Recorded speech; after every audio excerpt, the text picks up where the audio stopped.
જી સાહેબ, આજે કયા પ્રકારની વ્યવસ્થા સત્યાવીમાં કરવામાં આવી છે?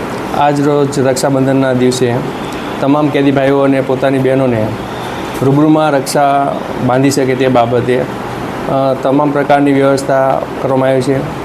ઇવન કોઈપણ શાંતિથી આ રક્ષાબંધનનો તહેવાર પૂર્ણ થાય તે બાબતે સચિન સ્ટેશનમાંથી પણ બંદોબસ્તની વ્યવસ્થા કરવામાં આવેલી છે. એ ઉપરાંત બહેનોને અહીંયા તમામ પ્રકારની વ્યવસ્થા મળી રહી છે, જેમ કે પાણીની વ્યવસ્થા, બેસવાની વ્યવસ્થા, તેમજ તેના દરેક ભાઈઓને શાંતિપૂર્ણ મળી શકે તે રીતની વ્યવસ્થા કરવામાં આવેલી છે. કેદીઓ દ્વારા છોડ આપવામાં આવ્યા છે આજના દિવસે પોતાની બહેનને, શું ઉદ્દેશ?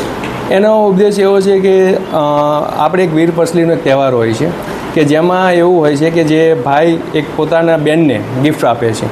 તો એક આ રક્ષાબંધનના દિવસે ભાઈ પોતે એક જેલની અંદર હોય અને પોતાની પાસે કોઈ વસ્તુ એવું ઉપલબ્ધ ના હોય, પણ એક આ છોડ યાદીરૂપી આપે અને પોતાના ઘરમાં એક એને સ્થાપન કરે અને પોતાનો ઉછેર કરે, એ બાબતે પર્યાવરણને પણ એક આપણે સારો ઉપદેશ અથવા તો આપણે એક સંદેશ આપી શકીએ, એ પણ અંદર એક સમાવેશ અંદર કરવામાં આવેલો છે.